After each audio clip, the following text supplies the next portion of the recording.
All right, folks. Yishai Fleischer here.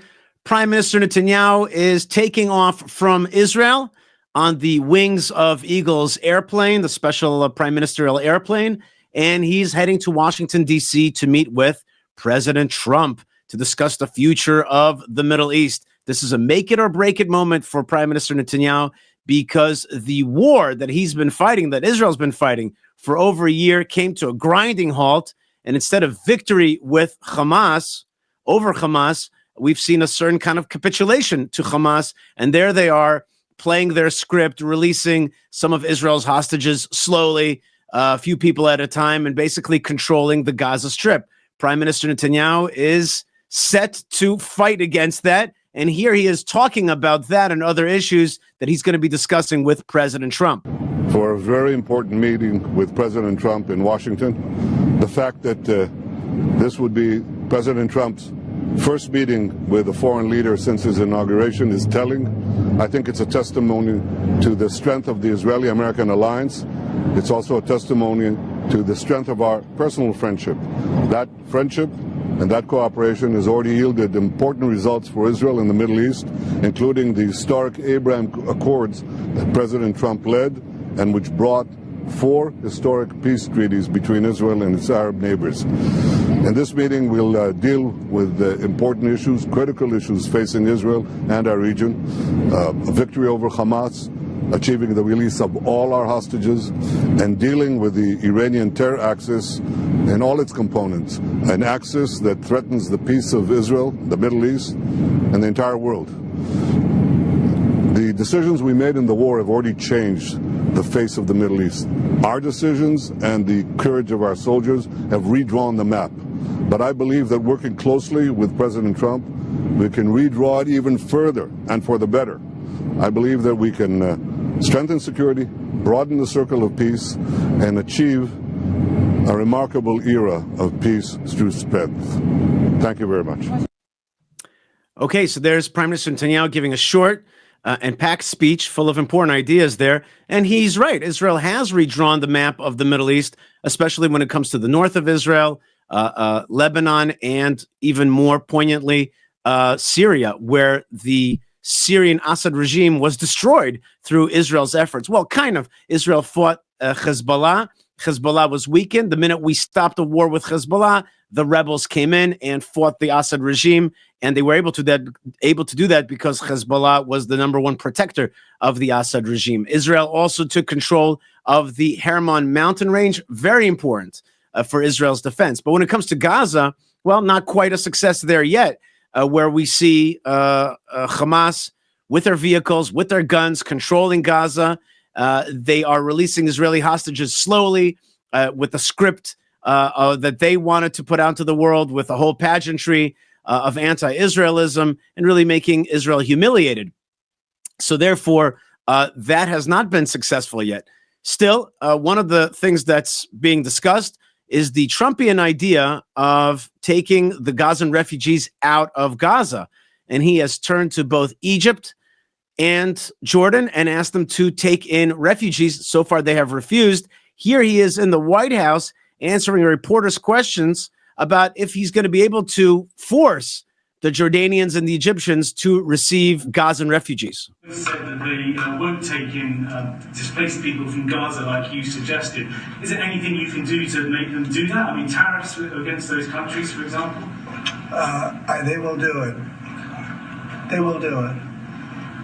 What makes you say that? They're going to do it. Okay? We do a lot for them, and they're going to do it. Mr. President. That was it.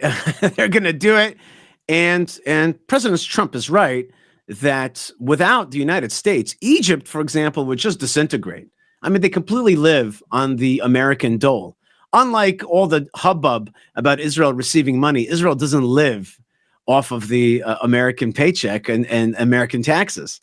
No, it lives on its own right. It's got its own economy, and there is some money that comes in because of joint defense development, and that's really what it is. But the Egyptians, they basically live off American money, and the Jordanians as well. The Jordanian live off of American money and Israeli water and security, which is funny because they're so critical of Israel all the time, and yet really they live off of us. In any case, speaking of Egypt, the situation in Egypt is not so simple. Here's a video. I've been hearing a lot about tanks in the Sinai. And I don't know if this video is 100% real or not. I just have not had total verification on it, but I think it is real. And basically, we're hearing reports that the Egyptian army is amassing in the Sinai desert on Israel's border. Here's a video of that. And this is also something that Prime Minister Netanyahu and President Trump are going to have to deal with. These are tanks.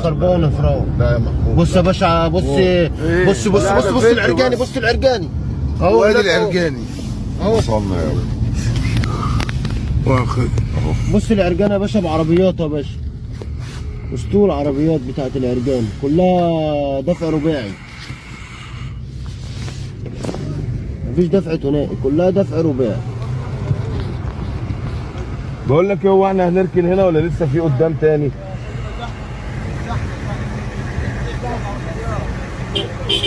يعني نركن هنا احسن ايه Okay, so military vehicles in the Sinai amassing against, of course, the Sinai Accords. The Egyptian army is not allowed to bring in that kind of armament into the Sinai. That's part of the ceasefire agreement between Israel and Egypt. However, that is the situation. Another issue that Trump and Netanyahu are going to have to tackle. And I want to finish off by saying this. Under Prime Minister Netanyahu's watch, October the 7th happened. You could say that he didn't know. You could say that that he wasn't informed and that the military held back information, or maybe the military didn't know. One way or the other, the buck stops here. Prime Minister Netanyahu is the leader of Israel when such a catastrophe took place. Then we've had a very painful and long war. The end of this war cannot look like Hamas keeping control of the Gaza Strip. That is a defeat, not a victory. And if Prime Minister Netanyahu has to live with these two defeats, then I don't think that his government is legitimate. That's why this trip to the United States is actually make it or break it for Netanyahu and his legacy. Is he going to have to swallow both October the 7th and an end of the October 7th war, which looks like Hamas and the jihad being control of Gaza and Israel not any safer from its southern border? If that's true, again, this government has no legitimacy and has to go to elections. If, on the other hand, the idea of evacuating the refugees, but really evacuating Gaza so that it could be rebuilt and making sure that Hamas does not rule there, and with the correct result that Israel is the controller, the governor of the Gaza Strip, that's the correct result. If that happens, then Prime Minister Netanyahu has a lease on life, and his legacy will remain intact. That's how I see it here in Judea, Israel. God bless you, folks, wherever you are. Thank you so much for being with me, and continue to support us. Support Israel through our Fight for Israel.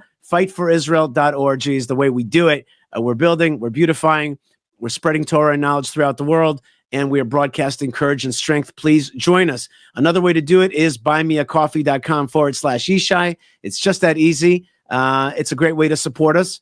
And when we broadcast truth, we push back on the lies of the jihadis. We push back on false narratives and get the light of Israel out into the world. I'd love to hear from you. Write me an email, yishai@yishaifleischer.com. And I am sending you blessings from the land of blessings. And I'm sending blessings to Prime Minister Netanyahu and to President Trump, leaders of the free world, of a godly world. And may God give you strength to make smart decisions for the future of our children, for the future of the Middle East and the world, for prosperity and blessings and God's presence to rest on this good earth. God bless you, folks, wherever you are. Stay tuned, stay strong, stay connected, and shalom.